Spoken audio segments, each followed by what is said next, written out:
जी अस्सलाम वालेकुम। कैफ 6 आज के लेक्चर का आगाज़ करते हैं। Lecture number 64। आज के लेक्चर में हमने बजटिंग के क्वेश्चंस को प्रैक्टिस करना है। 2 होम असाइनमेंट के तौर पे आपको क्वेश्चन दिए गए थे। एक क्वेश्चन 3 है था गालबन टेनिस ट्रेडिंग वाला और एक था क्वेश्चन 7 गालबन लोटस एंटरप्राइजेज वाला। ज़्यादा मुश्किल कौन से वाला था? लोटस वाला। ओके, तो प्रैक्टिस फिर इसको करते हैं, ठीक है। फिर उसके बाद टेनिस ट्रेडिंग वाला इजीली हो गया था। एक दो एडजस्टमेंट नहीं हुई थी। जो एक दो एडजस्टमेंट नहीं हुई थी वो मुझे पता है, वो लोन वाली इंटरेस्ट वाली है ना, वो एडजस्टमेंट नहीं हुई थी ना। शाबाश, वो एडजस्टमेंट अभी डिस्कस कर देंगे, ठीक है। पूरा क्वेश्चन करवाइए और एडजस्टमेंट डिस्कस कर दे वो सिर्फ एडजस्टमेंट। लेकिन लोटस वाला इसमें 2-3 पॉइंट्स हैं, ये पूरा क्वेश्चन डिस्कस कर लेते हैं, ठीक है। स्टार्ट करते हैं जी। सबसे पहले क्वेश्चन की रिक्वायरमेंट। क्वेश्चन की रिक्वायरमेंट है, कह रहा है prepare cash budget for the next year. Cash budget पढ़ के खुश नहीं होना आपने, बल्कि आपको समझ लग जानी चाहिए क्या ये कैश बजट कह रहा है, लेकिन हमें प्रॉफिट एंड लॉस बजट भी बनाना पड़ेगा। प्रॉफिट एंड लॉस बजट क्यों बनाना पड़ेगा? क्योंकि प्रॉफिट एंड लॉस बजट से जो फिगर्स आएंगी वही कैश। यूँ समझ लीजिए आपने हर अकाउंट का टी काउंट बनाना है, हर लाइन आइटम का। और टी काउंट बनाना है तो उसमें एक्सपेंस की फिगर तो आती है या इनकम की फिगर तो आती है, ओपनिंग क्लोजिंग बैलेंस आते हैं, फिर कैश रिसीट कैश पेड होता है ना। किसी भी इनकम का टी काउंट बनाए, किसी भी एक्सपेंस का टी काउंट बनाए, उसमें जब आपने ओपनिंग क्लोजिंग बैलेंस वगैरह यानी रिसीवेबल पेबल जो टी काउंट बनाना है हमने, जैसे डेटर्स है तो वहां से कैश रिसीव डेटर कैलकुलेट करना है। और सेल आएगी तो कैश रिसीव डेटर आएगा ना। ओपनिंग क्लोजिंग बैलेंस और सेल, कैश पे टू क्रेडिटर कैलकुलेट करना है तो क्रेडिटर का टी काउंट बनाएंगे। ओपनिंग क्लोजिंग बैलेंस और परचेजेस होंगी तो फिर आप कैश पे टू क्रेडिटर कैलकुलेट कर सकेंगे ना।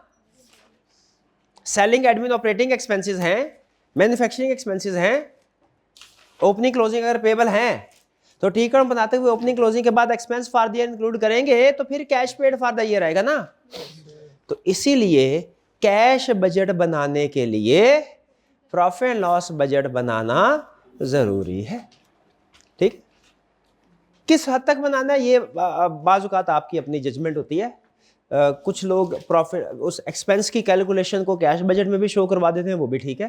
लेकिन हमारी आदत है हमने दोनों कंसेप्ट्स को अलग अलग रखा है, वो वर्किंग के तौर पे शो करवा देंगे। पहले डिस्कशन फिर उसके बाद क्वेश्चन अटेम्प्ट करेंगे, ऐसा ही है। Assume that all transaction occur evenly through out the year 360 days unless otherwise specified. ये तो हमारी ऐसी अजम्पशन होती है जो कि इन्वेस्टमेंट अप्रेजल में भी थी कि साल में 360 दिन होंगे और जो भी इनकम एक्सपेंस है इवनली अकर होगी, ठीक है। ये असल में क्लोजिंग बैलेंस वगैरह कैलकुलेट करने के लिए ये अजम्पशन होती है। इससे हमारे क्वेश्चन के ऊपर कोई फर्क नहीं पड़ता। The following information has been extracted from the projected financial statement of Lotus Enterprises for the year ending 30th December 2016. Lotus Enterprises client है, क्या ट्रेडिंग है मैन्युफैक्चरिंग है अभी नहीं बताया, लेकिन जैसे ही इंफॉर्मेशन आप पढ़ेंगे आपको पता चल जाएगा। कैसे? रॉ मटेरियल है, कन्वर्जन कॉस्ट है। ये कन्वर्जन कॉस्ट रॉ मटेरियल होता ही मैन्युफैक्चरिंग बिजनेस में, ऐसे है जी। स्टार्ट करते हैं। सेल्स 100% क्रेडिट सेल, याद आ गया, पहले भी था 100% क्रेडिट सेल, सारी की सारी क्रेडिट सेल है। पिछले एक दफ़ा इस तरह का क्वेश्चन किया था, उसमें उसने क्या कहा था कि 30% सेल, पिछले साल की क्रेडिट सेल 100% है, 30% बढ़ गई है। फिर उसके बाद क्या बोला था उसने कि 20% कैश सेल्स है, 80% क्रेडिट है। 20% कैश में चला गया, 80% किधर गया? लेकिन इस कैलकुलेशन को करते हुए एक छोटा सा सवाल पूछूंगा आपसे जिससे आप कंफ्यूज हो जाएंगे। ये कंसेप्ट भी हिल जाएगा, वो कंसेप्ट भी हिल जाएगा। एक छोटा सा सवाल पूछूंगा, लेकिन बहरहाल अभी तक ये समझ आ रही है ना। 1.3 से मल्टीप्लाई करना है, क्रेडिट सेल आ जाएंगी इस साल की, कुछ कैश सेल्स हैं उनमें से, कुछ क्रेडिट से अलग अलग करना है। कैश सेल में, क्रेडिट सेल में, done. Raw material consumption 900 millions में है। हम भी मिलियन में कर लेंगे, 1000 में करें, जैसे आप कहेंगे। चले जैसे वोट ले लेंगे करते हुए, जैसे आप कहेंगे। रॉ मटेरियल कंजम्पशन अब इसमें आपने नोट किया है जीपी रेशियो नहीं दी हुई। नहीं नोट किया तो भी नोट करें। देखिए आपको जीपी रेशियो दी है उसने? नहीं दी। अच्छा, जीपी रेशियो दी होती तो क्या करते? रिवर्स इंजीनियरिंग करते। अब जीपी रेशियो नहीं दी हुई, अब डायरेक्ट इंजीनियरिंग करनी पड़ेगी। सीधा मटेरियल अलग, लेबर अलग, ओवरहेड अलग करने पड़ेंगे। अगर जीपी रेशो दी होती सेल से कॉस्ट ऑफ सेल्स पे जाते हैं, रिवर्स वर्किंग करके परचेजेस कैलकुलेट करते हैं।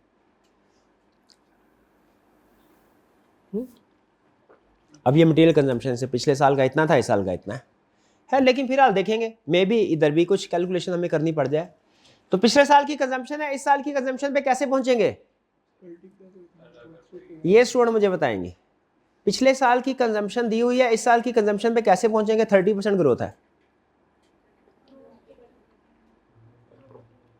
ग्रोथ रेट एक लफ्ज बोला है, मैं इतना अक्लमंद नहीं हूं कि इतने छोटे से इशारे से समझ जाऊं, मुझे पूरी बात।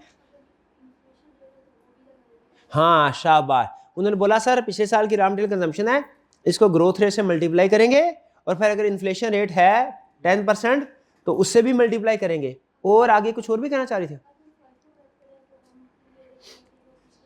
शाबाश, अगर फाइफो मेथड है तो फिर हमने इन्फ्लेशन रेट से मल्टीप्लाई नहीं करना, ग्रोथ रेट मल्टीप्लाई करने के बाद फाइफो मेथड है तो ओपनिंग स्टॉक अलग कर देना है, रिमेनिंग अलग, रिमेनिंग पे इन्फ्लेशन का रेट लगाना है, ओपनिंग के साथ ऐड कर देना है। ये सारी बातें जो कर रहा हूँ समझ आ रही हैं आपको, क्योंकि हमने क्लास में कई दफ़ा प्रैक्टिस की। ऐसा ही है, ओके। रॉ मटेरियल इन्वेंट्री, अच्छा ये इन्वेंट्री पिछले साल का क्लोजिंग स्टॉक है कि इस साल का क्लोजिंग स्टॉक है। ये पिछले साल का क्लोजिंग यानी इस साल का ओपनिंग है। कितना है जी 150। ये क्या कह रहा है, इंक्लूडिंग इंपोर्ट्स ऑफ ₹98 मिलियन, यानी उसने कुछ इंपोर्ट भी किया है। इसमें इंपोर्टेड स्टॉक है 98 का, तो लोकल कितना हुआ 60 का। पक्का 60 कैसे आया 158। सुभान अल्लाह, क्या कैलकुलेशन है, बिल्कुल ठीक। लेकिन ये जो इंपोर्ट उसने लिखा है ना, थोड़ा मुझे लग रहा है गड़बड़ ना कर दे आगे चल के, कि ये ना कि परचेज भी हुई है। बहरहाल देखते हैं। Conversion cost variable 570, conversion cost कैसे कैलकुलेट होगी मेरे को भाई बताएगा। नहीं, मुझे ये ना बताइए कन्वर्जन कॉस्ट होती क्या है, मैंने ये पूछा ही नहीं, मैंने पूछा कैलकुलेट कैसे होगी इस साल की। किसको 570 को 1.3 से मल्टीप्लाई कर देंगे और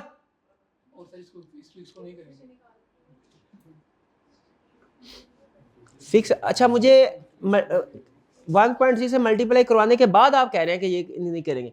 मैं variable cost, variable conversion cost की कैलकुलेशन आपको कसम है, अब आपने वेरिएबल पे रहना है, फिक्स पे नहीं जाना जब तक वेरिएबल मुझे जवाब पूरा ना दे दे। मेरा भाई मेरे को ये बताए वेरिएबल कन्वर्जन कॉस्ट इस साल की कैसे कैलकुलेट होगी।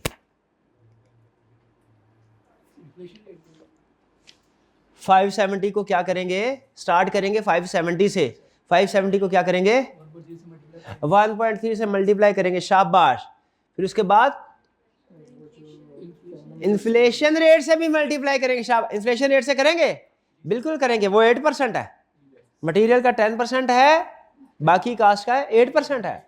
1.08 से मल्टीप्लाई कर देंगे, इस साल का कन्वर्जन कास्ट है। बोले सही बोला इसने, ये कह रहा है पिछले साल की वेरिएबल कन्वर्जन कास्ट लेके उसे ग्रोथ रेट 1.3 से मल्टीप्लाई करेंगे, उसे 1.08 इन्फ्लेशन से मल्टीप्लाई करेंगे, इस साल का वेरिएबल कन्वर्जन कास्ट। सही बोल रहा है, शाबाश, सही बोल रहे हो आप, शाबाश। अब जा सकते हो आप आगे, अब कसम वापस टक रिवर्स, अब पहले कसम डेबिट थे क्रेडिट होगी।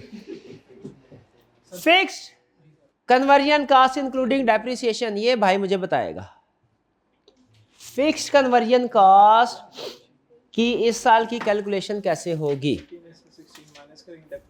40 में से 16 माइनस करेंगे, डेप्रिसिएशन आ जाएगा 24, 24 पे इन्फ्लेशन का इंपैक्ट लगाएंगे 1.08, ग्रोथ किधर गया, अब ग्रोथ नहीं आएगा, शाबाश, ग्रोथ नहीं आएगा, ठीक है जी। फिर इसके बाद अगर आपने कॉस्ट कैलकुलेट करनी है, कॉस्ट कैलकुलेट करनी है तो डेप्रिसिएशन ऐड बैक कर दें, ऐड कर दें जो निकाली थी इन्फ्लेशन से पहले, और अगर कैश की फिगर निकालनी है तो डेप्रिसिएशन इग्नोर कर दें,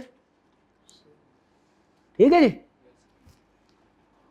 ऑपरेटिंग वेरिएबल, ये भाई बताएंगे ऑपरेटिंग वेरिएबल कैसे कैलकुलेट होगा। उधर ना देखे, इधर देखे, बताएं ऑपरेटिंग वेरिएबल कैसे कैलकुलेट, उधर।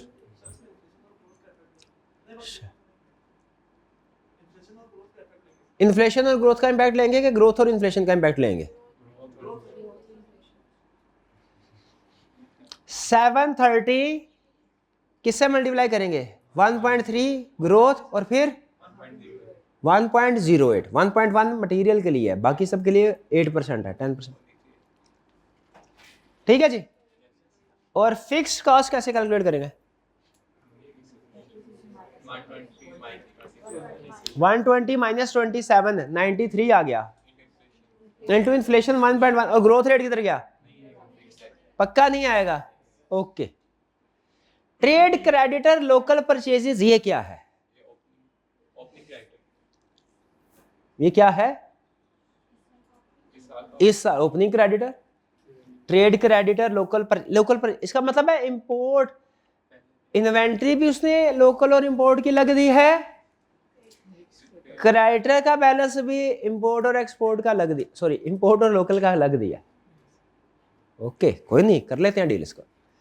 जो स्टूडेंट ये बताएगा ना, इस क्वेश्चन की प्रोबेबली सबसे बड़ी एडजस्टमेंट ये है, और जितनी बड़ी एडजस्टमेंट उतना ही आसान हल। जिसने इसको सही समझ लिया, क्वेश्चन की सबसे मुश्किल एडजस्टमेंट उसके लिए सॉल्व आसान होगी। Advance to supplier for import of raw material, ये पिछले साल का क्या है? किसका क्लोजिंग? पिछले साल का क्लोजिंग है। और मुझे वो बात बताया करें जो क्वेश्चन में क्लियरली नहीं लिखी हुई, मैं समझा इस साल का क्लोजिंग है। क्लोजिंग क्या है? क्लोजिंग इन्वेंट्री है। प्रीपेड क्या है? मैं एक स्टेटमेंट बोलने लगा हूं, आपने उसे ट्रू और फॉल्स करना है। स्टेटमेंट बोलने लगा, ट्रू और फॉल्स करना है। ये पिछले साल का क्रेडिटर का क्लोजिंग बैलेंस है, लोकल वालों का। ये पिछले साल का क्रेडिटर्स का क्लोजिंग बैलेंस है, इंपोर्ट वालों का। बताए ट्रू और फॉल्स?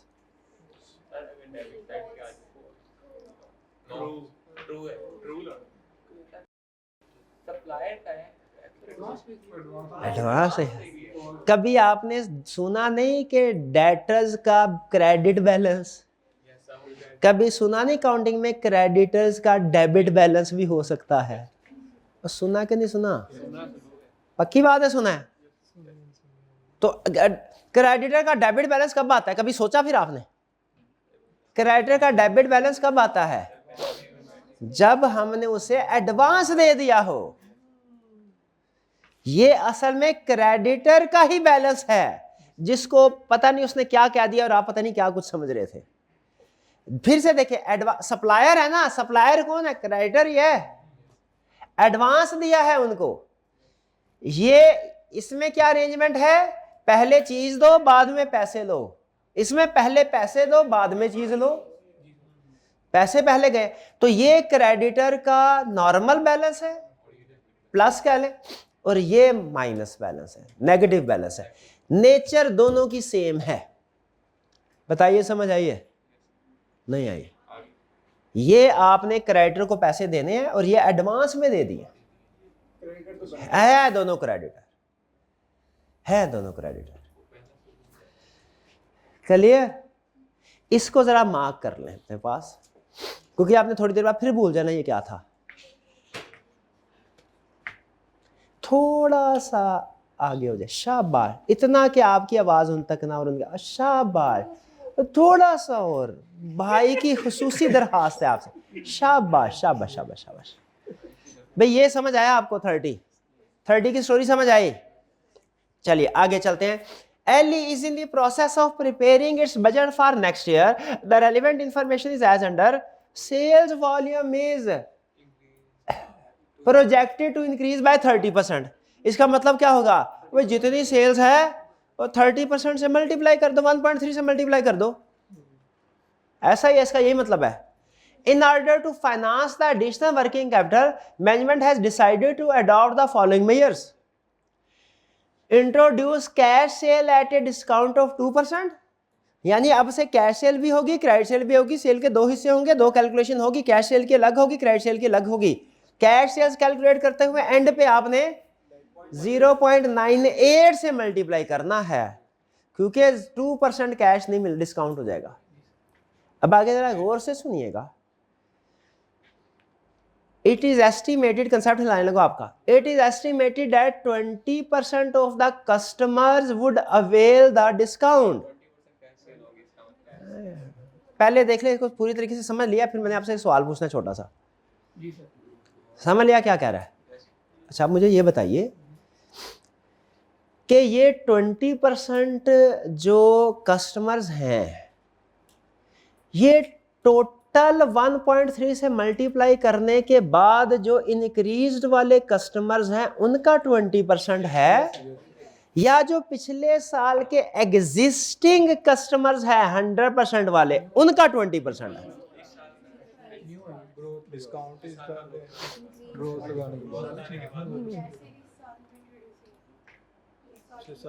कैश इंट्रोड्यूस है, बिल्कुल।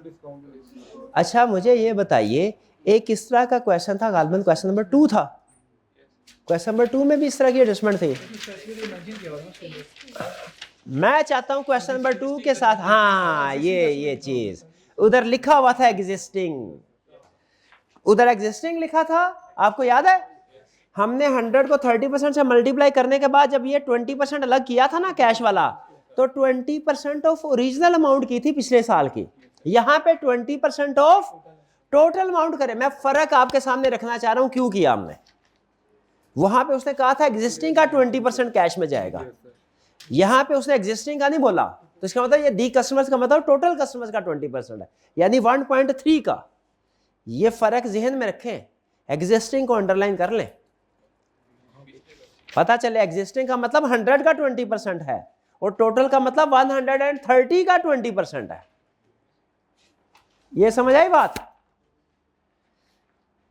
तो यहां पे हमने एग्जिस्टिंग 100% का 20% लेना है कैश सेल के लिए, कि टोटल 130% का 20% लेना है, ये चीज बस ठीक है। ये दूसरे नंबर पे बड़ा मसला था एक। फिर the present average collection period is 45 days, average collection period creditor, ठीक है, डेज में आ गया ना। हाँ, कल बताया था ना परसेंटेज की कल कर ली थी, आज डेज की करनी है। डेज का मतलब ये है अगर मंथ वाइज डाटा दिया हुआ है तो इस महीने की सेल इतने दिनों के बाद कलेक्ट होगी, वो दूसरे कॉलम में आती थी, ये तो मंथ वाइज है ही नहीं। तो वहां पे साथ ही एक दूसरी बात भी लिखी हुई थी कि डेज को हम क्लोजिंग बैलेंस कैलकुलेट करने के लिए भी यूज कर सकते हैं। याद है फार्मूला से? क्या फार्मूला था? डेटर वर्किंग कैपिटल मैनेजमेंट भूल गए हैं आप? भूल गए? याद है तो बताइए। डेटर्स टर्नओवर रेशियो का फार्मूला क्या था? इन डेज। अब मैं एक फार्मूला डिटेल में करवाऊंगा, बाकी आपने खुद कर लेना अगर याद आ जाए तो। डेटर टर्नओवर रेशियो लिखा हुआ ये, ठीक है, समझ नहीं आएगा आपको। Debtor turnover ratio in days कितने हैं?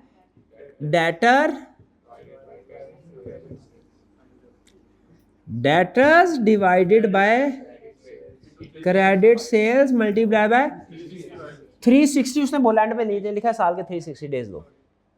ओके, अब आप ये तो नहीं कहेंगे सर झूठ बोल रहा है, 365 डेज होते हैं। कल कह रहा था बच्चा फरवरी के तो 28 दिन होते हैं, हमने 30 लिए थे, है ना, छुट्टी में 360।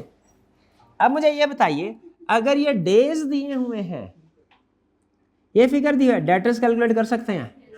इस क्वेश्चन में ओपनिंग डेटर्स क्या है, कैलकुलेट करें। फिर उसने कहा हुआ है प्रेजेंट, अभी का कलेक्शन पीरियड 45 डेज है ओपनिंग में, तो 45 is equal to debtors divided by credit sale कितनी है? क्रेडिट सेल कितनी है? ये ओपनिंग की बात कर रहे हैं पिछले साल की, 3000 मिलियन है। शाबाश, 3000 है तो ये सारे के सारी क्रेडिट सेल थी ना। Debtors divided by credit sale multiplied by 360, तो डेटर आ जाएगा is equal to 45 multiply by 3000 divided by 360। कितना आया? इसको नोट कर लें, ये बताइए ये क्या है? क्लोजिंग डेट, पिछले साल के क्लोजिंग डेटर्स हैं, पिछले साल के क्लोजिंग डेटर। भाई डायरेक्ट कर ले, मेरे को कोई इतराज नहीं है, मुझे फार्मूला करके समझ आती है। ये 45 मल्टीप्लाई बाय 3000 डिवाइडेड बाय 360, ये हो जाएगा डेटर्स। और डेटर्स का बैलेंस कितना आया? 375 मिलियन। इसको नोट कर लें। तो इसका मतलब ये हुआ डेज दिए हैं, हमने क्लोजिंग बैलेंस कैलकुलेट कर लिया। किया कि नहीं किया? है कि नहीं कमाल की बात? डेज दिए, इसका मतलब आंदा जहां कहीं डेज दिए हुए ठक ठक ठक क्लोजिंग बैलेंस कैलकुलेट होते रहेंगे। बताइए जहां पे डेज दिए हुए हैं ठक ठक ठक क्लोजिंग बैलेंस कैलकुलेट होते रहेंगे। कैसे होते रहेंगे? Debtor turnover ratio. हाँ लिखा हुआ है आगे ये, हाँ बुक में भी लिखा हुआ फार्मूला। बिल्कुल, वो कह रहे हैं भाई सर आपने बुक में भी लिखा हुआ फार्मूला। आगे चलते हैं। तो अब देखें, इसका मतलब है present average collection period 45 days का मतलब है प्रेजेंट है, तो इसका मतलब हम इसकी बेस के ऊपर पिछले साल का क्लोजिंग यानी इस साल का ओपनिंग डाटा कैलकुलेट कर सकते हैं। साथ कह रहा है Ally has decided to improve follow ups which would ensure collection within 14 days. क्या मतलब? इस साल ओपनिंग में 45 डेज के हिसाब से बैलेंस बढ़ा है, इस साल क्लोजिंग में 40 डेज के हिसाब से बैलेंस बढ़ा है। तो क्लोजिंग डाटा भी कैलकुलेट कर लेंगे। वो कैसे करेंगे? यही फार्मूला है, 45 की जगह 40 कर देंगे और पिछले साल की सेल की जगह इस साल की सेल कर देंगे। ठीक है, ये ना सेल भी पिछले साल की, ना ना ना ना ना ना। ओपनिंग क्लोजिंग डाटा आ गया, क्रेडिट सेल भी साल की आपको पता है, cash received from data calculate कर सकते हैं कि नहीं? अभी नहीं करते, अभी तो हम डिस्कशन कर रहे हैं। आगे चलते हैं। 40% of raw material consumed is imported which is paid in advance on placement of purchase order। अच्छा, ये था वो इंपोर्ट जो कह रहा था एडवांस दिया है मैंने, तो इसका मतलब है इंपोर्ट करता है एडवांस में पेमेंट कर देता है। और 40% of raw material consumed is imported. अच्छा, इसका मतलब है ये जो कंजम्पशन है ना, रॉ मटेरियल कंजम्पशन, इसके साथ थोड़ा सा ये एरो बना लें, छोटा सा।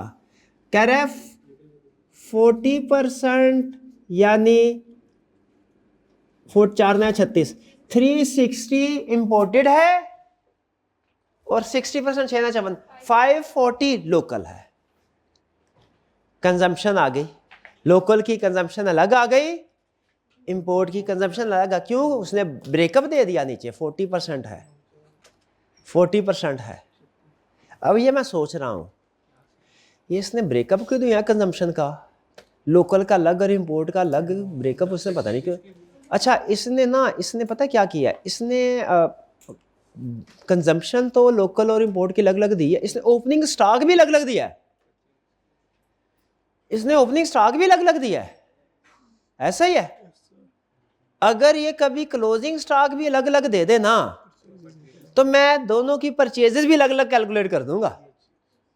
इसका मतलब है ये हमसे दोनों की परचेजेस अलग अलग करवाना चाह रहा है। और मुझे एक और बात से ये बात कंफर्म हुई कि दोनों के कैलकुलेशन अलग अलग करवाना चाह रहा है, क्योंकि उसने क्रेडिटर का बैलेंस भी दोनों का अलग अलग दिया है। इसका मतलब मेरे जहन में जो जो जो लिंक बन रहा है ना, कि लोकल और इंपोर्ट का कंजम्पशन अलग करवाएगा, इससे परचेजेस अलग निकलेगी, परचेजेस लोकल और इंपोर्ट के क्रेडिटर के टी अकाउंट में अलग अलग जाएगी। इसका मतलब है ये cash paid for local purchases और कैश पेड फॉर इंपोर्ट अलग अलग करवाना चाह रहा है। एग्री करते हैं भाई? समझ आ रही है आपको? ये मेरी सोच पसंद आई आपको? क्या थी भला सोच? क्या थी? पता नहीं क्या थी।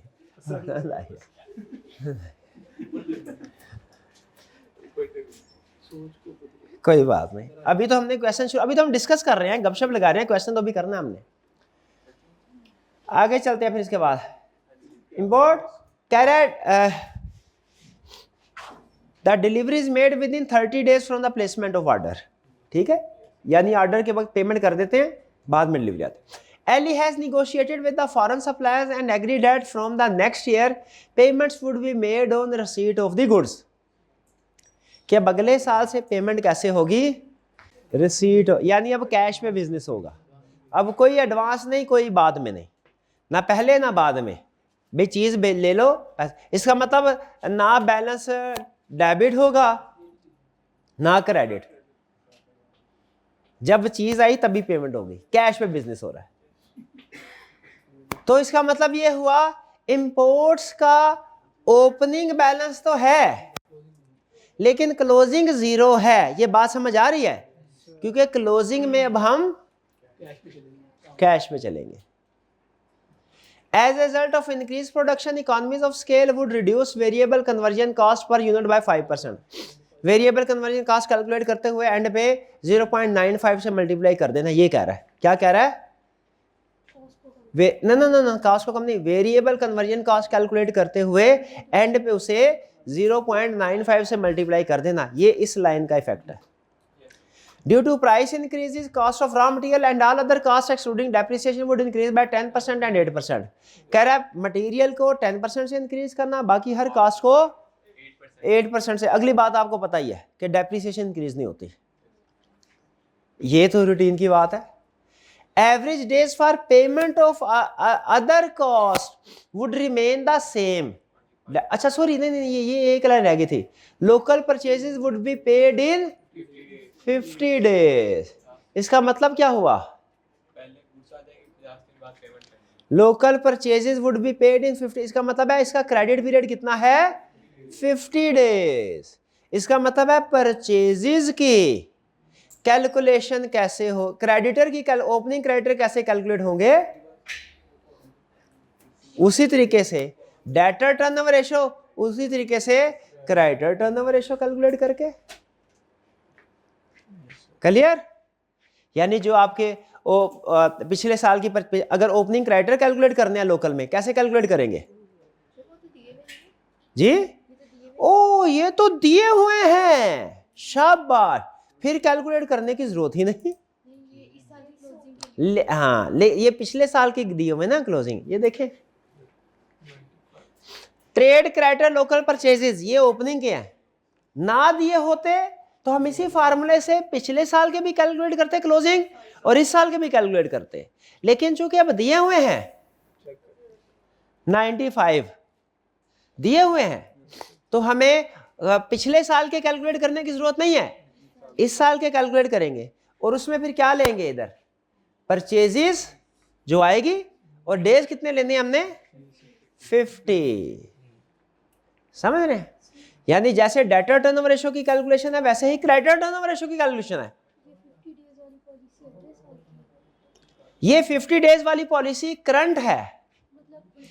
हाँ जी, अगर कोई करंट पॉलिसी बता के उसमें चेंज नहीं बताता ना, इसका मतलब है ओपनिंग क्लोजिंग सेम है। यही पिछले साल की भी है, यही इस साल की भी है। Average days for payment of other cost, यानी उसने डेटर्स की अलग बता दी, 45 डेज थे और फिर 40 हो गए। क्रेडिटर्स की अलग बता दी 50 डेज, और बाकी जितने भी एक्सपेंसेस हैं वो चाहे वेरिएबल मैन्युफैक्चरिंग कन्वर्जन कॉस्ट हो, फिक्स कन्वर्जन कॉस्ट हो, वेरिएबल ऑपरेटिंग कॉस्ट हो, फिक्स ऑपरेटिंग कॉस्ट हो, उन सब का एवरेज पेमेंट पीरियड क्या है? इसी तरह 25 के हिसाब से ओपनिंग और क्लोजिंग कैलकुलेट हो जाएगा।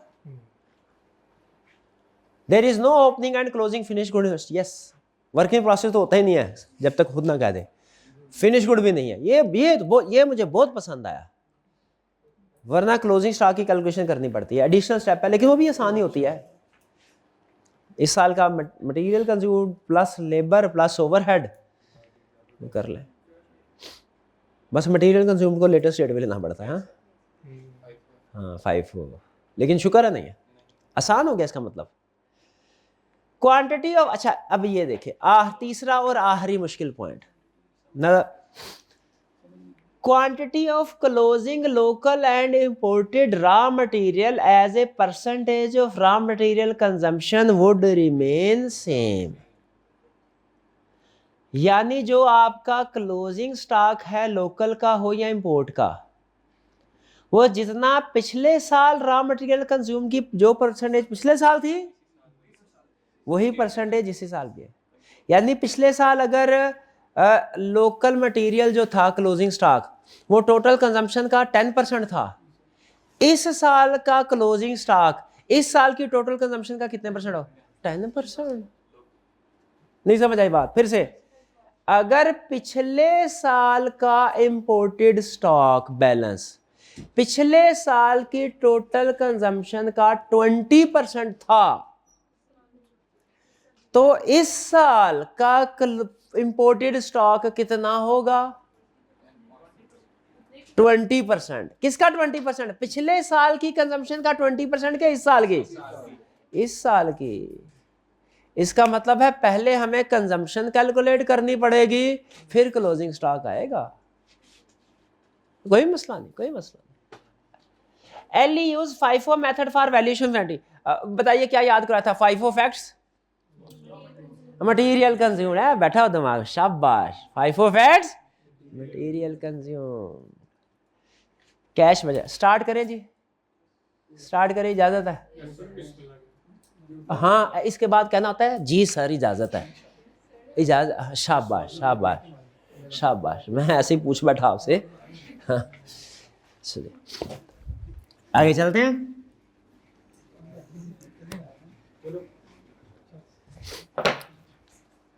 जी अच्छा, अब वो 4-5 कॉलम बनाने की जरूरत तो नहीं है, एक ही साल है। शाबाश, चीयर।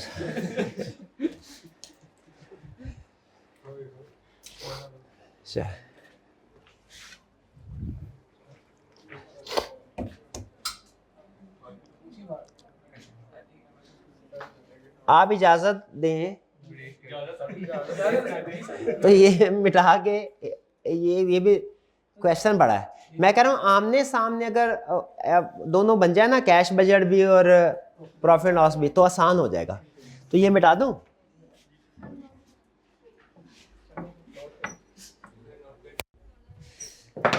ये इधर लिख रहे ऊपर ऑनलाइन वालों के लिख रहे थे कैफ 6 लेक्चर कितना था? 64। वाह ठीक, इतना इतना काफी है।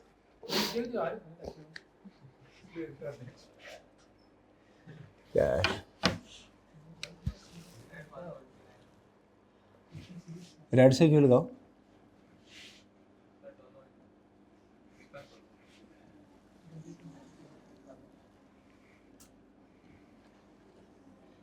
ये इधर हम यूज करेंगे कैश बजट के लिए,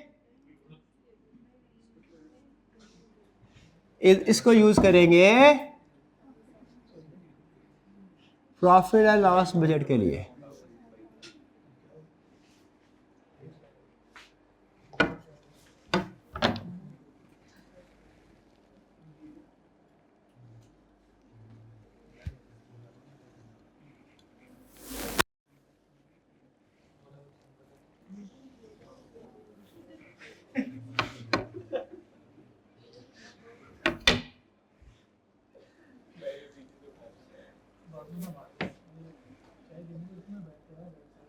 थाउजेंड कितने स्टूडेंट का हाल है? 1000 में राउंड ऑफ करें। कितनों का हाल है? मिलियन में करें। 1000 वाले ज्यादा, नहीं 1000 वाले ज्यादा। मैं कुछ लिहाज से जगह बनाऊंगा, ठीक है।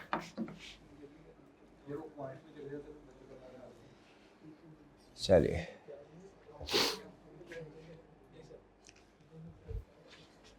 लोटस एंटरप्राइजेस,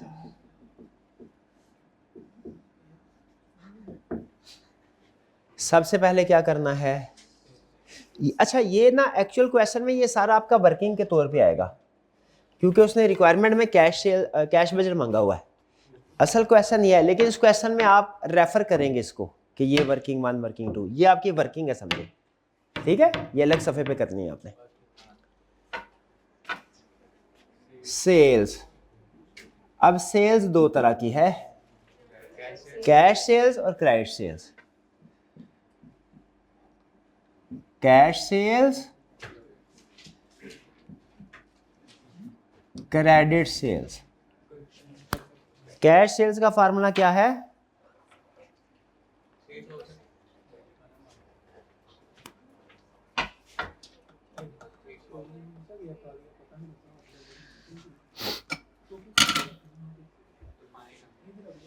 कैश सेल्स का फार्मूला क्या है भाई? पिछले साल तो सारी कैश सेल थी 3000 1000। अब 1000 में कन्वर्ट करवाते जाइएगा मुझे साथ साथ।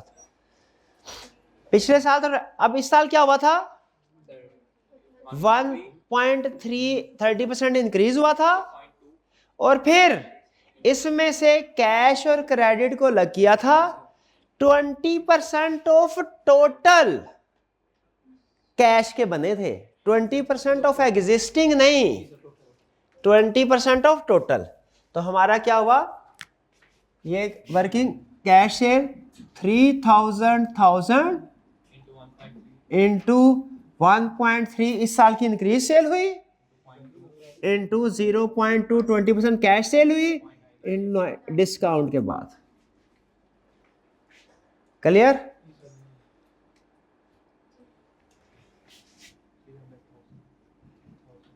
$3000 मल्टीप्लाई बाय 1.3 मल्टीप्लाई बाय 0.8, बस ऐसा ही है। चले बताइए फिर। नहीं, इकट्ठा नहीं बताना, खुदा का खौफ कर। तेरे को पता नहीं है कैश, ये कैश बजट में लग जाएगा, ये पहले डेटर्स में जाएगा और फिर वहां से कैश रिसीव निकलेगा। अभी सारा क्वेश्चन चाय दे दे तुम्हें वापस दे दे दे दे दे दे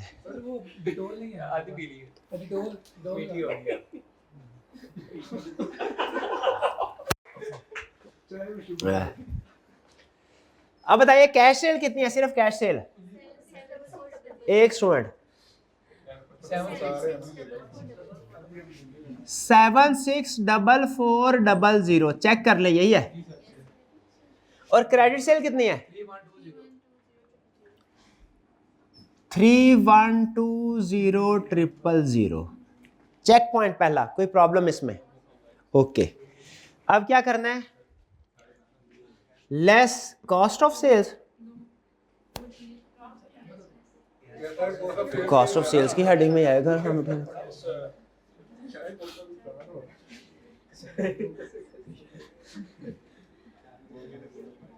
कॉस्ट ऑफ सेल्स। अब कॉस्ट ऑफ सेल्स में मटेरियल भी है, कन्वर्जन कॉस्ट भी है। मटेरियल कंज्यूम्ड कैलकुलेट करना है, लेकिन यहां पे मसला ये है कि उसने मटेरियल दो तरह का रखा हुआ है, लोकल। वरना तो मेरे लिए बड़ा आसान था कॉस्ट ऑफ सेल्स। कैसे? ये आता opening raw material add purchases less closing raw material is equal to consume. मेरे लिए बड़ा आसान था, मैं इधर करता ऐसे कैलकुलेशन दे देता।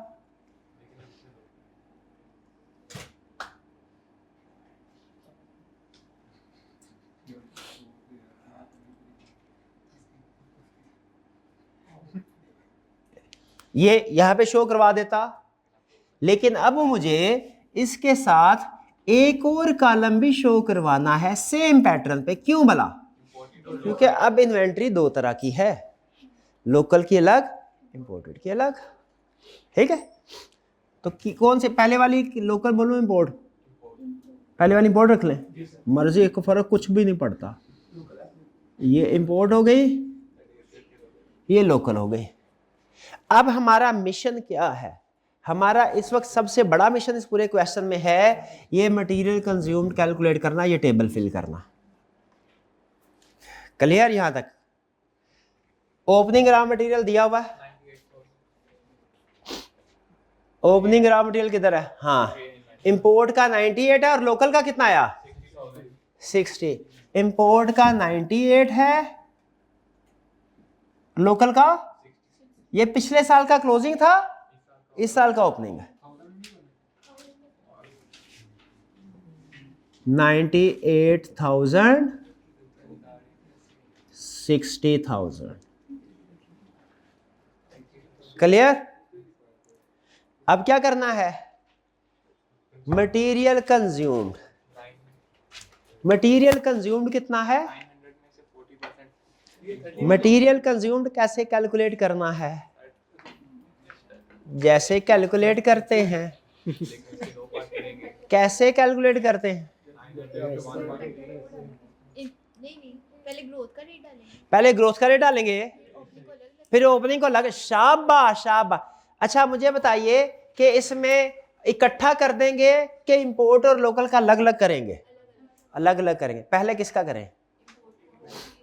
चलें, आप इतना इसरार करते हैं तो पहले लोकल का ही कर लेते हैं। इसमें क्या प्रॉब्लम? इधर कर लेता हूं मैं, बाद में मिटा दूंगा। लोकल का मटेरियल कंजम्पशन कितनी है? लोकल की मटेरियल कंजम्पशन कितनी है? 60%, 40% नीचे लिखा हुआ 900 है टोटल। इसमें ये लोकल है इंपोर्ट है, दोनों है? दोनों है। तो लोकल कितनी? 60% है लोकल। पक्का? यानी लोकल हो गई 5 6 9 54 540। अब मल्टीप्लाई किससे करना है? ये लोकल 1.3 कितना आया आंसर?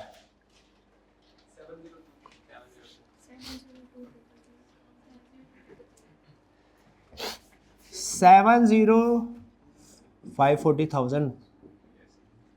702,000। अब इसमें ओपनिंग को अलग करना है। सही है? ओपनिंग कितना है? 60,000। ये लोकल है 60,000। रिमेनिंग कितना आ गया? 642,000 मल्टीप्लाई करें 1.1 से। 706,200। तो मटेरियल कंज्यूम कितना हो गया? 706,200 प्लस 60,000 766,200। ये हो गया लोकल का मटेरियल कंज्यूम्ड 766,200। बोले समझ आया कि नहीं जी?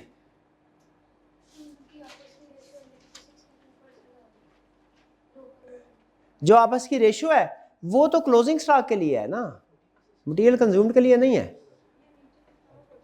हाँ जी, वो क्लोजिंग स्टॉक के लिए है।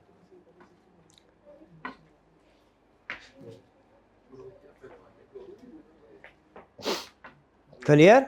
ये वैसा ही है जैसा हम पहले अरसा दराज से करते आ रहे हैं। आगे चले। नेक्स्ट, अब इंपोर्ट का भी इसी तरह करना होगा।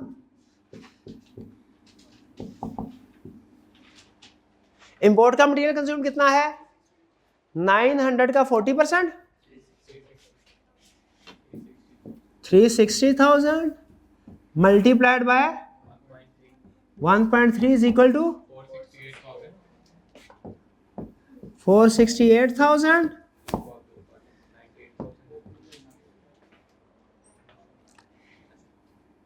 कितना ओपनिंग में कितना पड़ा? 98,000।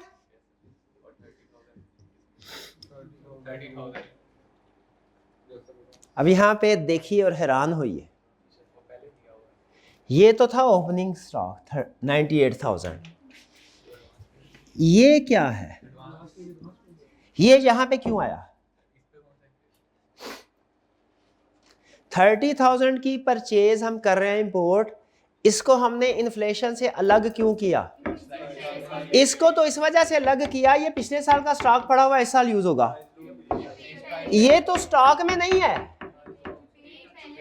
पे पहले कर दे, पहले पेमेंट कर दे, उस पर इन्फ्लेशन नहीं लगती? नहीं लगती। शाबाश, नहीं लगती इन्फ्लेशन। ठीक है, ये पहले कर दे फिर इन्फ्लेशन का इम्पैक्ट। कॉलेज वालों से कहे सर अगले पूरे साल की फीस अभी ले ले, हंस के लेंगे, हंस के लेंगे और इन्फ्लेशन का इम्पैक्ट भी नहीं डालेंगे। अगर अगले साल फीस बढ़ भी जाती है ना, आपसे ये नहीं कहेंगे मजीद पैसे दे, क्योंकि आप पहले ही फीस दे चुके हैं। ऐसा है क्या? हाँ जी। तो अब इसका मतलब है हमने जो इन्फ्लेशन का इम्पैक्ट लेना है किसमें लेना है? 468,000 माइनस ये 30,000 क्यों एक्सक्लूड किया है इन्फ्लेशन के लिए? ये समझ आया है कि नहीं? 468 माइनस 98 माइनस कितना 340,000 340,000 मल्टीप्लाइड बाय 1.1 374,000। अब करें 374 plus 30 plus 98 50 check point. Material consume देखें, ये हमने कैलकुलेट किया बिल्कुल वैसे ही जैसे अमूमी कैलकुलेट करते हैं। पिछले साल की कंजम्पशन से ग्रोथ रेट मल्टीप्लाई किया, ओपनिंग को लग किया, बाकी के ऊपर इन्फ्लेशन का इम्पैक्ट लगाया। सिर्फ एक चीज नहीं है इसमें, एडवांस। इससे हमने नया कंसेप्ट सीख लिया। अगर पहले एडवांस दिया हो उसको भी हमने फिर इन्फ्लेशन से अलग कर देना है। ये नया कंसेप्ट इस क्वेश्चन ने हमें दिया, और सबसे काम का कंसेप्ट इस पूरे क्वेश्चन में ना सब यही है कंसेप्ट। या एक डेज की कैलकुलेशन अच्छी है, डेज की कैलकुलेशन के लिए बड़ा अच्छा क्वेश्चन है।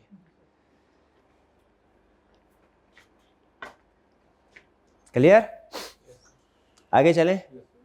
अब क्लोजिंग स्टॉक इस क्वेश्चन में ढूंढे जरा। परसेंटेज गिवन है अब, लेकिन उस परसेंटेज को समझने की जरूरत है।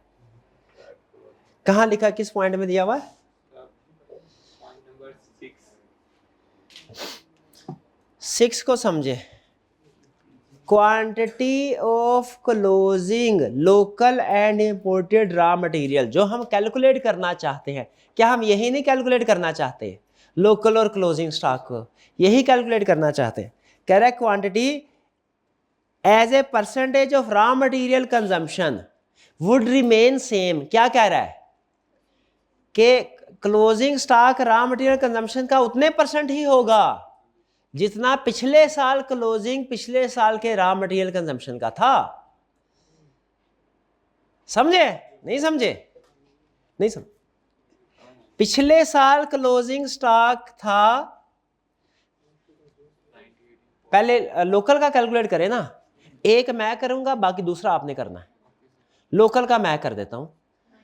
लोकल का मटेरियल कंजम्पशन 900 थी, लोकल रॉ मटेरियल था 60।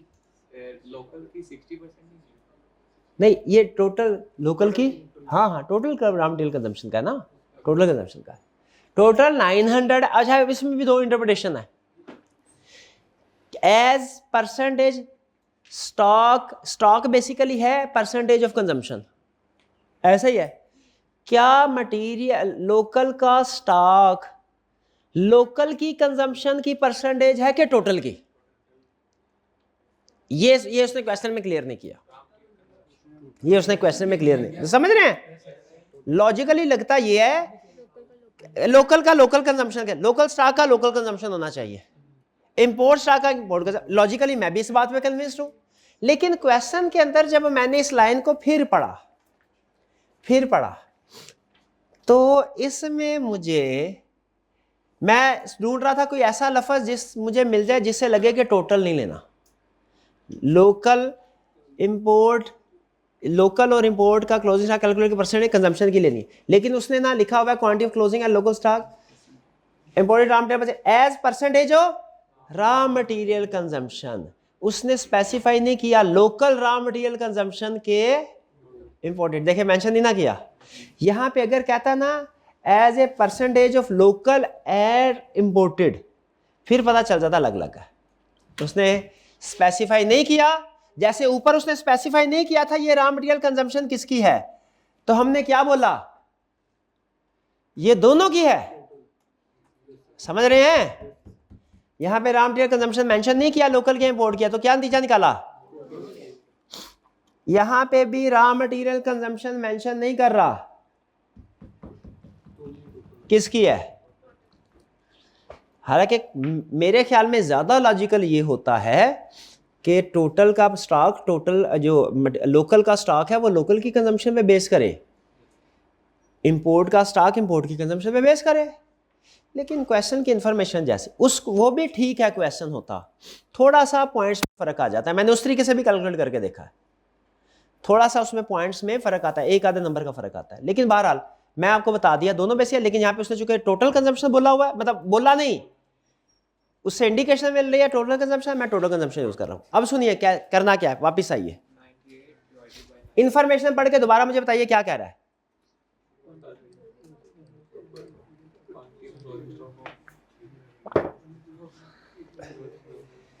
लोकल का क्लोजिंग स्टॉक परसेंटेज होगी रॉ मटेरियल कंजम्पशन की, और कितनी परसेंट होगी? 60 divided by 9. जो सेम थी पिछले साल। पिछले साल कितने थे? 60 डिवाइडेड बाय 900। ठीक है, इस साल का टोटल कितना है? टोटल इन दोनों को टोटल करें कितना आता है? 502 जी 1268200, ये टोटल कंजम्पशन है। अब देखें, कह रहा है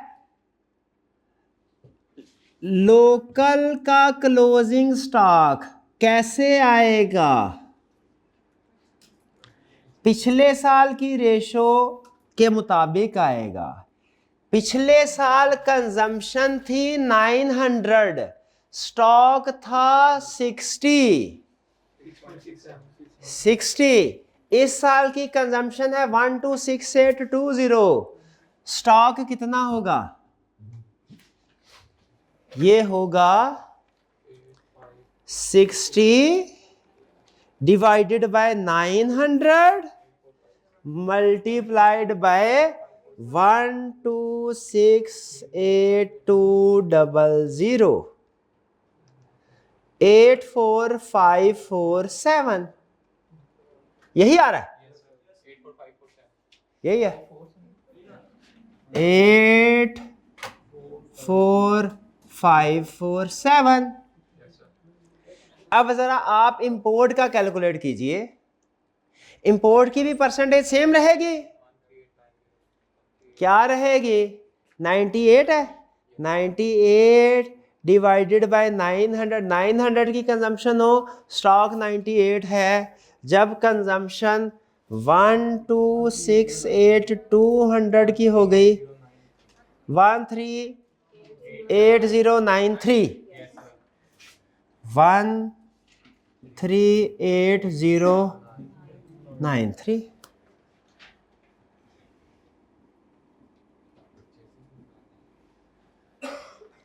और आखिरी काम क्या? ये मटेरियल कंज्यूम्ड आ गया हमारा 1268200। Import की आ रही है 542093. अब परचेजेस, और इधर लिख देना है हमने B/F बैलेंसिंग फिगर। इंपोर्ट की कितनी है? 542093. 542093। और लोकल की कितनी है? 790747। चेक पॉइंट यहां तक क्लियर है तो बताए, आगे चलेंगे वरना नहीं। कोई प्रॉब्लम? क्लियर? क्लोजिंग की परसेंटेज पिछले साल की है। पिछले साल क्लोजिंग था 98 इंपोर्ट का, तो परसेंटेज कितनी बनी? 98 डिवाइड बाय 900। ठीक है, उसको इस साल की कंजम्पशन से मल्टीप्लाई कर दे। पिछले साल लोकल की स्टॉक था 60, कंजम्पशन थी 900, तो 60 डिवाइडेड बाय 900, उसको मल्टीप्लाई कर दे। कंजम्पशन, टोटल कंजम्पशन से मल्टीप्लाई किया। हाँ जी बिल्कुल, यहां से परसेंटेज निकाल के ना मैंने ये टोटल कंजम्पशन से किया, क्योंकि टोटल कंजम्पशन हम पहले कर चुके हैं। ये क्लोजिंग स्टॉक टोटल कंजम्पशन के बाद आ रहा है। ठीक है, और ये पता है ना ये कैसे आया? इंपोर्ट वाला कैसे आया पता है ना? ये ऑनलाइन वाले स्टूडेंट्स भी सुन ले। इंपोर्ट वाला कैसे आया? क्लोजिंग स्टॉक पिछले साल की परसेंटेज कैलकुलेट की, 98 डिवाइडेड बाय 900 मल्टीप्लाइड बाय इस साल की कंजम्पशन। लोकल का कैसे आया? क्लोजिंग स्टॉक पिछले साल की परसेंटेज कैलकुलेट की, 158 divided by 900 multiply by 1268200। Calculate करके देखना, अगर आपके कैलकुलेटर पे ये आंसर आता है फिर आगे चलेंगे हम। शाबाश, आगे चलते हैं। नेक्स्ट अब हमने क्या करना है? Conversion cost. ऐसा ही है कन्वर्जन कॉस्ट। अब ये बाकी आसान है।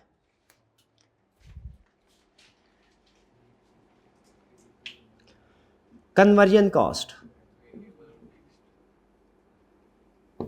Conversion cost variable, conversion cost fixed, और बाकी क्या थे? ऑपरेटिंग भी, ऑपरेटिंग कॉस्ट वेरिएबल और ऑपरेटिंग कॉस्ट फिक्स्ड।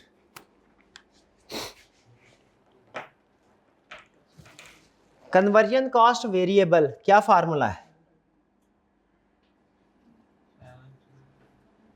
पिछले साल की कितने थे? 570। अब जरा देखिएगा, 570 मल्टीप्लाइड बाय ग्रोथ रेट आएगा, इसमें डेप्रिसिएशन तो नहीं है ना? Growth rate 1.3 multiply by inflation rate आएगा, कितना है? 1.08। और क्या कोई इकोनॉमीज ऑफ स्केल की वजह से रिडक्शन हुई है? कितनी हुई है? 5%, 0.95 आ गया। कितना आया?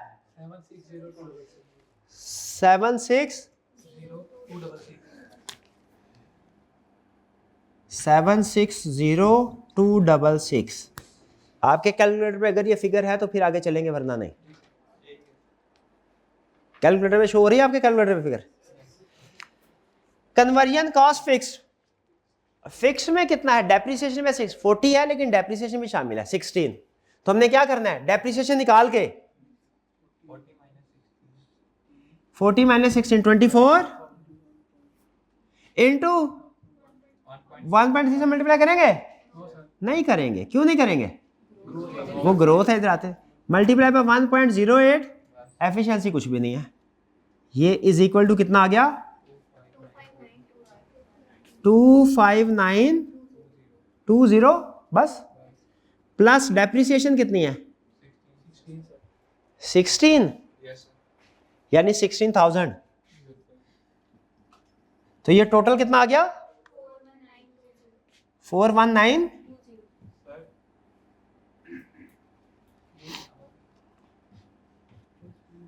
पहुंच गया आप क्या कहना चाहते हैं, लेकिन अभी मैं जानबूझ के ऐसे कर रहा हूं। इसके ऊपर एतराज है ना आपको? हाँ। लेकिन ये हम क्या बना रहे हैं? प्रॉफिट लॉस, इसमें तो आएगा। तब मैंने इसीलिए अलग किया, ये अलग है, ये अलग है।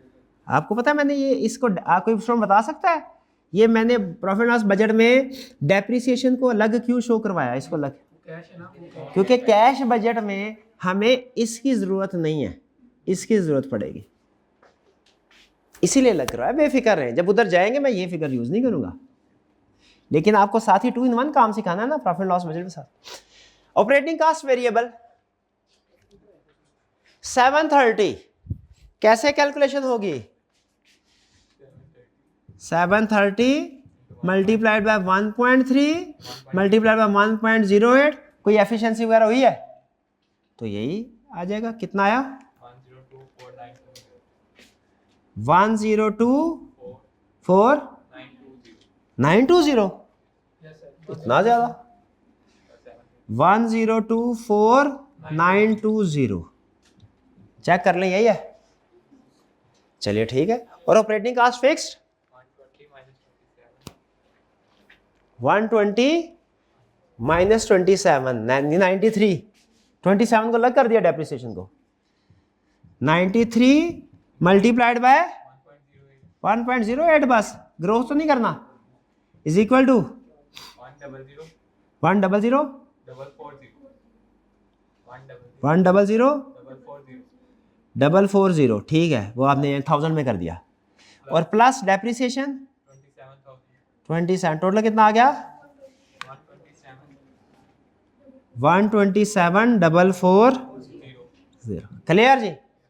ये हो गया फ्रेंड, 80% काम हो गया हमारा। ये तो आधा हुआ है, बाकी फिगर इसी पे डिपेंड कर रही है, इसलिए वो 80% बोला। हाँ जी। चेक पॉइंट हमारा यहां तक सारी चीजें क्लियर हैं तो बोले, फिर आगे जाएंगे, वरना नहीं जाएंगे। क्लियर है? चले इसको मैं रेस कर रहा हूं, फिर कर दूं। ये याद है? Yes sir. भूल गए हैं? हाँ, एडवांस। इसको इन्फ्लेशन से अलग क्यों किया है? पहले पे हो गया था ये चीज।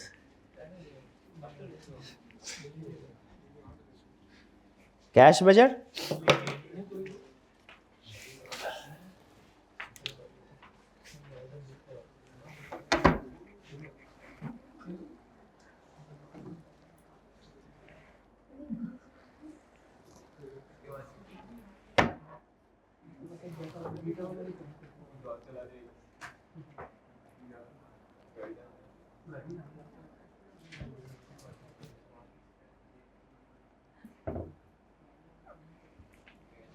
कैश बजट लिखा इधर, cash received, cash paid, lotus, enterprises वगैरह।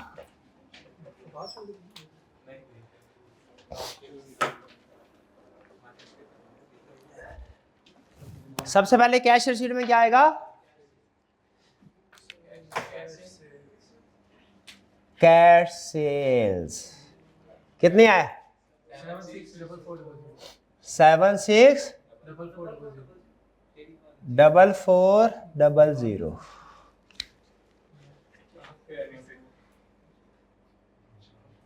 Working 1.1, working 1.1। ठीक है, रिलेट कर दिया ना? अकाउंटिंग में सीखी हुई है आपने ये नोट करना, लिंक कर, वो वही कंसेप्ट।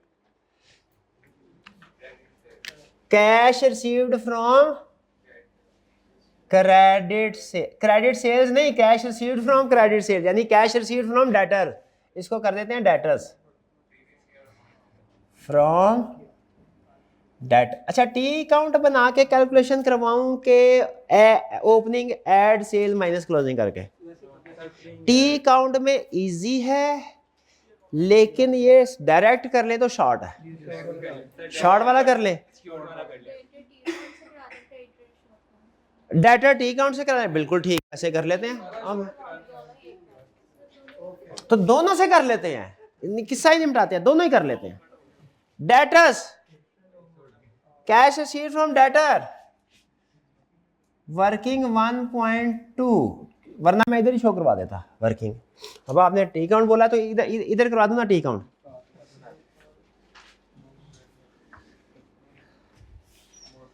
डेटर्स ओपनिंग, अच्छा देखिएगा टी काउंट सही बनाया मैंने, बड़े अरसे बाद बनाने लगा। ओपनिंग सेल्स, टी सही नहीं है, और ये होगा कैश। ये फिगर चाहिए हमें। ओपनिंग डेटर्स कितने हैं? डेज कितने थे भला? ओपनिंग 45 से 40 कर दिए थे। ओपनिंग में 45 थे, क्लोजिंग में 40 कर दिए थे। ओके, तो पिछले साल का क्लोजिंग कितना था? 3000 है, 3000। तो ये आ जाएगा, ओपनिंग डेटर आ जाएंगे 3000 डिवाइडेड बाय 360 इंटू 45, 375,000। और क्लोजिंग के कितने आए? सॉरी, इस साल की सेल्स कितनी हुई? Sale, credit sale, credit sale ये है 3120,000। और क्लोजिंग कितने आए? वो आए 3120,000 डिवाइडेड बाय 360 मल्टीप्लाइड बाय 40 के ऊपर तो 45 की है। इस साल पॉलिसी चेंज हो गई थी, 40 की है। कितना आया? 34,667। ये ले, और कैश अब बैलेंसिंग फिगर आ गया 3148,333। चेक पॉइंट, ये वर्किंग 1.2 है।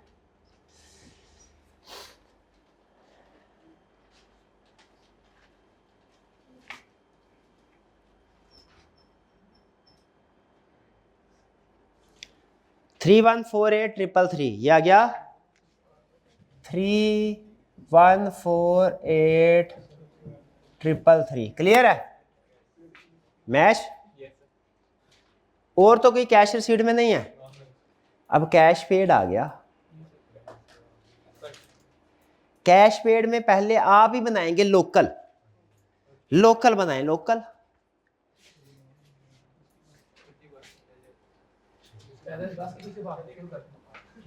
कैश पेड लोकल परचेजेस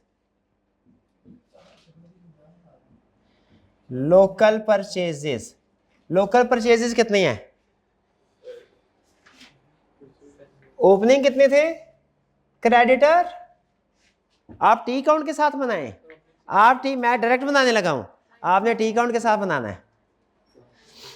ये कैश पेड ओपनिंग 98 कितना था 95 ट्रेड क्रेडिटर्स लोकल के ओपनिंग 95,000 ऐड परचेजेस कितनी है लोकल की 790,747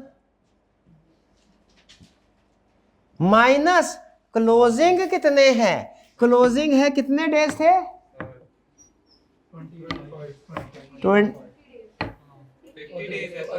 50 डेज है तो 790,747 divided by 360 multiplied bye 50 days plus days minus days समझ रहे हैं तीन फिगर्स। अगर हम 79747 को into 310 divided by 360 कर दें तेरी मेहरबानी तो डायरेक्ट ना होता 95,000 ओपनिंग है ये टी काउंट में आपका ओपनिंग बैलेंस है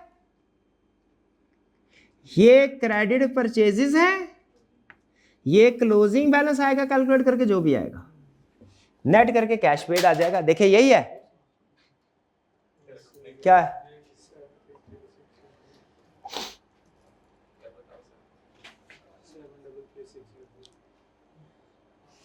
मैं कोई कर लूं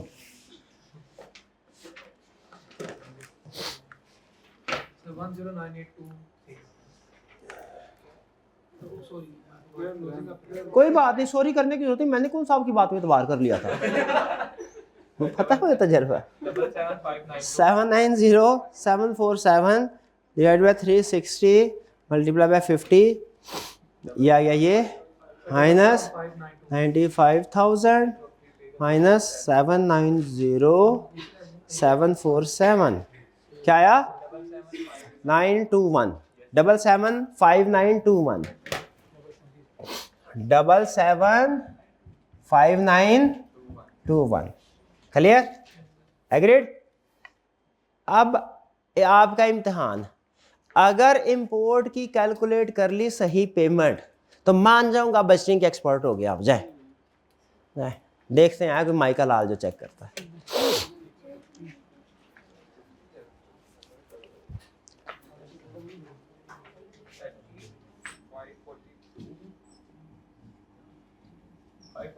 करे मेरे से पहले करनी है 542 में से 30 माइनस कर देंगे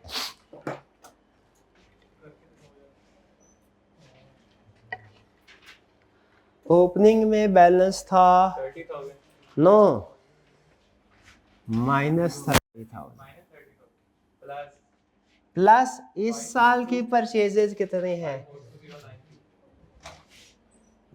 542,093 और माइनस 0 क्लोजिंग कितने स्टूडेंट को पता चल गया था ये क्लोजिंग 0 है और ओपनिंग नेगेटिव में है क्या नहीं पता चला था क्लोजिंग 0 है ये नहीं पता चला था उसे कहा तो था कि अब हमसे हम आएगा माल साथ साथ पेमेंट करेंगे 512,093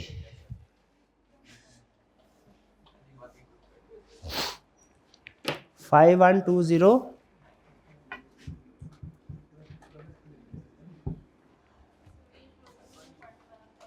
क्लोजिंग जीरो इसलिए है क्योंकि क्वेश्चन में उसने कह दिया था कि टर्म्स हमारी चेंज हो गई है, आइंदा से हम रिसीट बेसिस के ऊपर माल लाएं, पैसे ले जाएं, कोई उधार नहीं करना, ना एडवांस ना उधार। क्वेश्चन में कहा बोला था ना उसने, पढ़ा दूं आपको कि याद है? ठीक है ऐसे। कैश पेड, इसके बाद आगे कन्वर्जन कॉस्ट वेरिएबल। अच्छा कन्वर्जन कॉस्ट, कन्वर्जन कॉस्ट कितने डेज थे? 25 शुरू में भी 20, ओपनिंग भी 25 थे, क्लोजिंग भी 25। ये तो टी काउंट बना लो ना कि सीधा हो जाए? नहीं सीधा नहीं, आप होना ये टी काउंट बनाना पड़ना, नहीं कर लेंगे ऐसे। Conversion, conversion variable.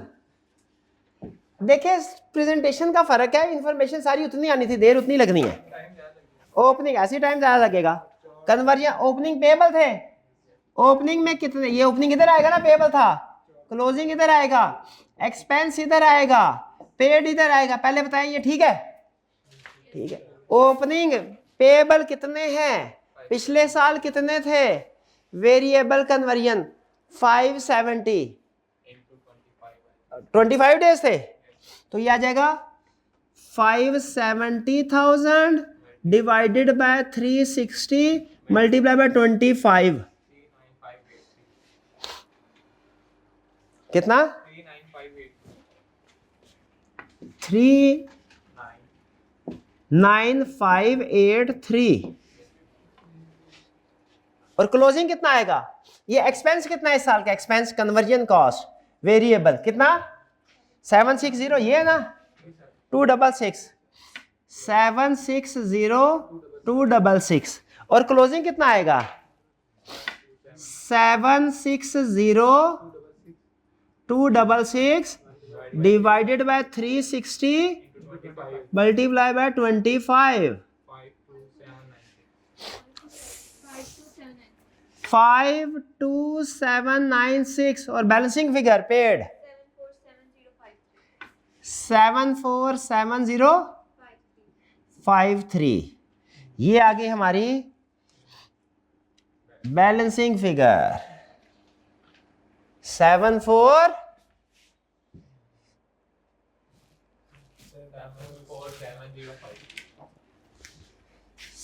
747053। हाँ जी। और ये आ जाएगी वर्किंग हमारी 2.1 कर लेते हैं इसको, एक्सपेंस वाली साइड आ गई ना, 2.1, 2.1 इधर कन्वर्जन कॉस्ट वेरिएबल। अब यही काम करना है आपने कन्वर्जन कॉस्ट फिक्स के साथ, लेकिन इस फिगर को यूज करते हुए। तो ओपनिंग बताएं कितनी है, अब इसको स्टेटमेंट में करते हैं। ओपनिंग में कन्वर्जन कॉस्ट फिक्स कितनी थी? 40 माइनस 16, 24,000। अब ये देखिएगा ओपनिंग कितना है? 24,000 डिवाइडेड बाय 360 मल्टीप्लाई बाय 25, ये कितना आ गया? ओपनिंग पेबल जो था, प्लस इस साल का कितना एक्सपेंस? 25920 माइनस इस साल का क्लोजिंग कितना? 25 डेज ही है, तो ये आएगा 25920 डिवाइडेड बाय 360 मल्टीप्लाइड बाय 25,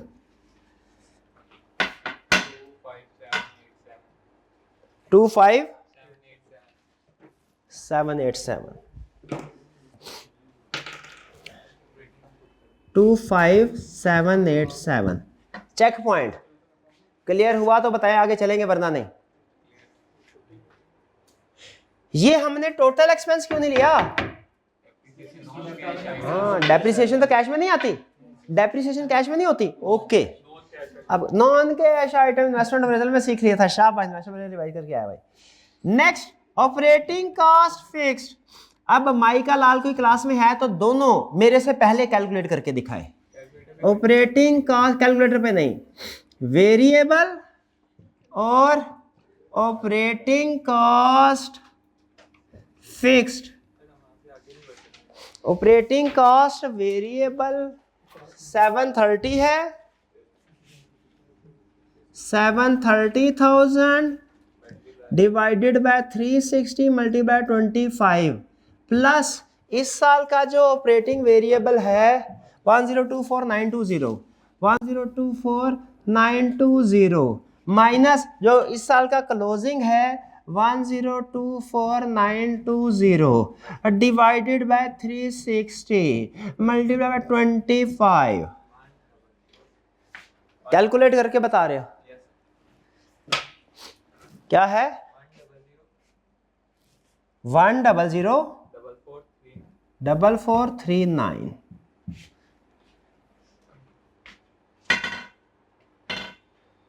यही है? किया ही नहीं उसने। यस, शक्ल पे लिखा था यही नहीं था।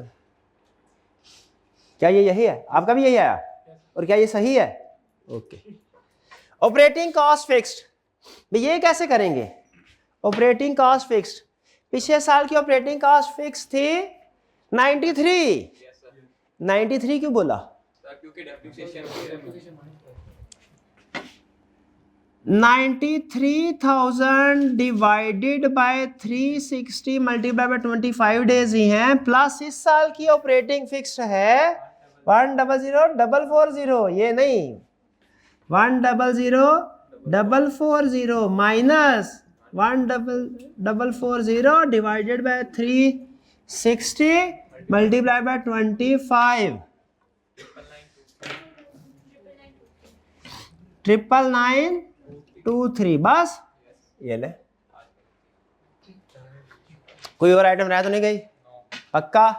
तो बताइए इस क्वेश्चन में नई चीज हमने क्या सीखी? एडवांस सीखा, एक घटिया सी एडजस्टमेंट सीखी, वो परसेंटेज वाली क्लोजिंग अजीब सी एडजस्टमेंट थी बहरहाल।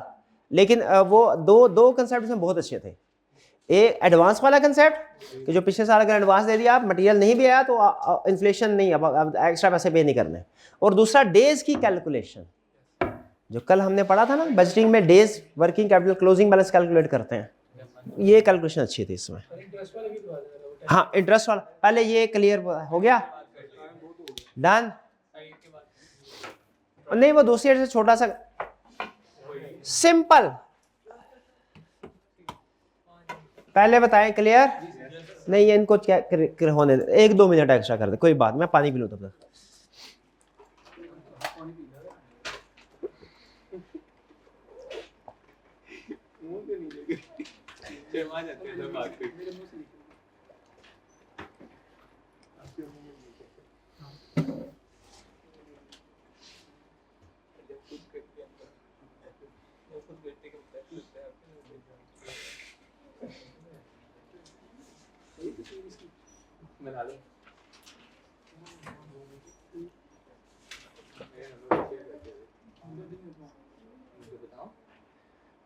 ये घर जाके बताओ क्वेश्चन दोबारा कीजिएगा। आईकैप की बुक में बजटिंग का आखिरी क्वेश्चन है ये, यानी इसके बाद बजटिंग खत्म। इसका मतलब क्या है, समझ गए? खत्म है बजटिंग इसके बाद, लेकिन करना जरूर है आपने घर जाके।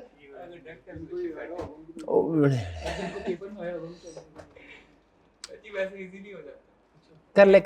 नहीं, असल में ना उस्ताद ने जो असूल बताना होता है ना, वो बताना था जो बाकी सवालों में भी लग रहा हो। एक असूल नहीं बताना, बारह मेरी आदत नहीं है, लेकिन ठीक है, तरीका ठीक है आपका। अच्छा, इस क्वेश्चन में भाई ने कहा है कि हमें सर सिर्फ ये जो एंड पे इंटरेस्ट वाली है वो एडजस्टमेंट बता दें। 10 भी चले, 10 वाली पर मार्केटिंग एक्सपेंस उसने पहले देखे हर महीने का अलग अलग बताया हुआ है। सेल्स कितना सेल्स है, प्रोजेक्टेड सेल अलग अलग है 12 मिलियन, फिर उसके बाद 2.5 मिलियन से इंक्रीज हो रही है। यहाँ पे 10 adjustment. Marketing expenses for October would consist of 65% variable 35% fixed. अब मार्केटिंग एक्सपेंस क्या है अक्टूबर का 2 मिलियन। पहले तो 2 मिलियन को आपने दो हिस्से करने हैं, फिक्स्ड अलग वेरिएबल अलग कर लिया, ये अक्टूबर का है। अब नवंबर दिसंबर में फिक्स तो फिक्स ही रहेगा, लेकिन वेरिएबल सेल्स बढ़ने के साथ साथ बढ़ता रहेगा। यानी वेरिएबल का फार्मूला होगा नवंबर के महीने की सेल डिवाइडेड बाय अक्टूबर के महीने की सेल मल्टीप्लाइड बाय एक्सपेंस। यानी ये जो वेरिएबल मार्केटिंग एक्सपेंस है ना, इसको आपने डिवाइड, सेल के साथ मूव होगा ना, इसको डिवाइड करना है अक्टूबर के महीने का दिया है, अक्टूबर के महीने का मार्केटिंग एक्सपेंस डिवाइडेड बाय अक्टूबर की सेल मल्टीप्लाइड बाय नवंबर की सेल, नवंबर का आ जाएगा। और मल्टीप्लाइड बाय दिसंबर की सेल करेंगे तो दिसंबर का मार्केटिंग एक्सपेंस आ जाएगा। मल्टीप्लाइड बाय जनवरी की सेल करेंगे, जनवरी का मार्केटिंग एक्सपेंस। नहीं, एक्सपेंस कैलकुलेट हम एक्सपेंस कर रहे हैं, लेकिन चूंकि ये एक्सपेंस डिपेंड करता है सेल्स पे, मार्केटिंग एक्सपेंस है ना, तो इसीलिए इसको सेल से मल्टीप्लाई कर रहे हैं। इस महीने का बेस ईयर का marketing variable divided by base month की सेल मल्टीप्लाइड बाय करंट, जिस महीने का कैलकुलेट करना है उसी सेल से मल्टीप्लाई कर दे। जैसे अगर 10 रुपए वेरिएबल मार्केटिंग एक्सपेंस है जनवरी का और सेल्स है 10 मिलियन, अब फरवरी में सेल्स हो गई 15 मिलियन, मार्केटिंग एक्सपेंस कितना होगा?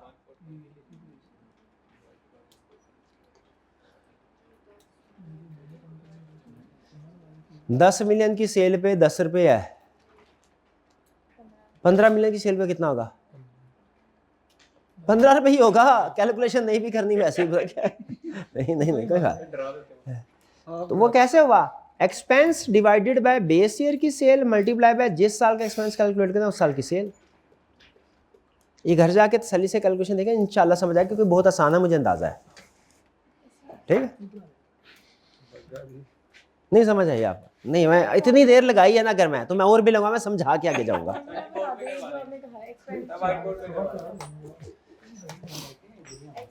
अक्टूबर के महीने का एक्सपेंस बताया उसने, अक्टूबर के महीने की सेल भी बताई है। आपने कैलकुलेट करना है कि एक्सपेंस सेल का कितने परसेंट है, डिवाइड करके कैलकुलेट कर ले एक्सपेंस सेल का कितने परसेंट है। अब जिस महीने का एक्सपेंस कैलकुलेट करना है, ये परसेंटेज उस महीने की सेल से मल्टीप्लाई कर दें। ये क्लियर हो गया? बस ठीक है, क्योंकि ये सेल्स पे बेस कर वेरिएबल है, इस वजह से हमने। अच्छा, मैं बैंक बैलेंस एज ऑन 1 सितंबर 12 मिलियन है। TL has arranged a running finance facility, होता है short term loan, from a local bank at markup of 10% per annum. Markup is payable at the end of each month on the closing balance. करना क्या है? सारा question आपने जैसे करते हैं वैसे ही करना है, एंड पे टोटल नहीं करना। सारा क्वेश्चन क्या करना है? जैसे करते हैं वैसे ही करना है, एंड पे टोटल नहीं करना। एंड पे क्या, जैसे ये देखें, ये सारा रिसीट कैलकुलेट कर लिया आपने, इसका टोटल कर ले। ओपनिंग बैलेंस ये है, रिसीट सारी ऐड हो गई, पहले में है नहीं, पेमेंट कर देनी है। एंड पे आपने, आप समझ रहे हैं कि पहले ये कैलकुलेट हुआ है फिर ये कैलकुलेट हुआ है? नहीं, ये कैलकुलेट ही नहीं हुआ पहले। यहां तक जब क्वेश्चन हमने कंप्लीट कर लिया ना, सिर्फ इंटरेस्ट की एडजस्टमेंट रहेगी, बाकी सारा एडजस्टमेंट कर ली। उसके बाद हमने किया ओपनिंग बैलेंस, ऐड ये माइनस क्लोजिंग बैलेंस, जो जवाब आया उसे कैलकुलेटर पे लिखा। करें जरा, ओपनिंग बैलेंस कितना है? 12,000 पॉजिटिव है। ऐड रिसीट कितना हुआ? 0। माइनस करते जाए ये सारी पेमेंट इंटरेस्ट से पहले तक, मार्कअप से पहले तक, कितना आया? पॉजिटिव के नेगेटिव? नेगेटिव आया, तो इसका मतलब है इस पे इंटरेस्ट लेना है, देना है? लेना है। अब इस पे 10% मल्टीप्लाई करें, इंटरेस्ट कैलकुलेट करें। इसको एक मिनट, इस फिगर को अलग लिख लें, इस फिगर को अलग लिख लें। 2200 है। अब इसके ऊपर इंटरेस्ट कैलकुलेट करें, 2200 मल्टीप्लाइड बाय 10% मल्टीप्लाइड बाय 1/12, कितना आया? हाँ, -18,000 में आ गया ना, राउंड ऑफ किया 18। अब आप नेट फिगर नीचे कैलकुलेट कर लें। अब क्लोजिंग बैलेंस कितना आ गया? 2218। अब ये वाला क्लोजिंग आ गया, ये अगले महीने का क्या हो जाएगा? ये ओपनिंग आ गया, ये नेगेटिव में है। अब इस तरह बाकी सारा क्वेश्चन इसी तरीके से रिसीट एट पेमेंट लेस, लेकिन आखिरी वाली कैलकुलेशन अभी नहीं करनी, जरा आप करें। अब की बार इंटरेस्ट से पहले कितना नेट बैलेंस बनता है, -2218 ओपनिंग है, एड 3600 माइनस ये सारा माइनस करें यहां तक, ये तो अभी कैलकुलेट नहीं हुआ। इसको लिख ले साइड पे कहीं, क्या है 7118। अब मल्टीप्लाई करें इसको 10% मल्टीप्लाई करें 1/12, कितना है 59 आ गया। अब उसमें से 59 भी लेस कर दे, ये भी पेमेंट देनी है, कितना आया बैलेंस, ठीक है 7178। राउंड ऑफ की वजह से थोड़ा बहुत फर्क आ जाएगा। नहीं अभी ओके नहीं, अभी ओके। अब क्या होगा, ये अगले साल का देखिए ओपनिंग आ गया।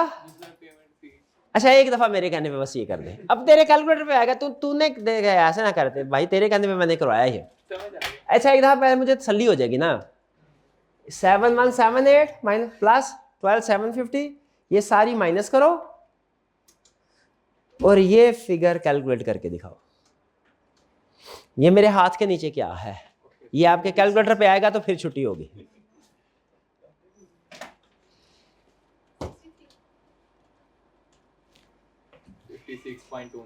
56.29 शाबाश।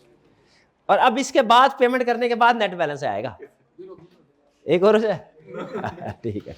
और कोई क्वेश्चन, कोई क्वेश्चन नहीं, चले बजट जी जी 6720 कौन सा जो यहाँ पे आया,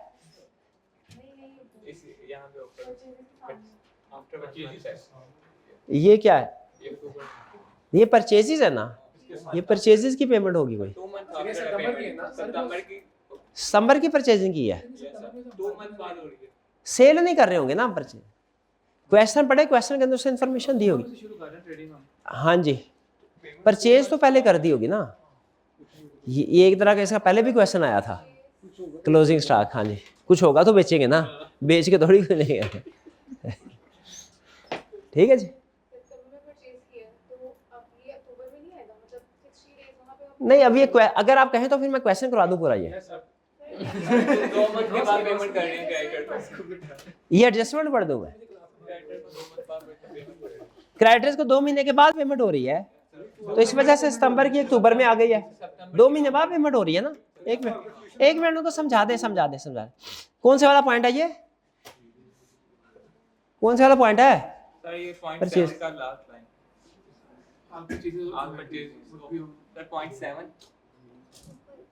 हाँ जी।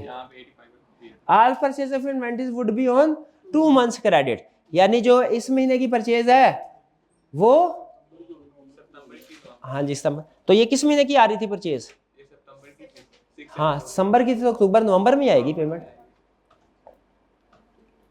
ठीक है।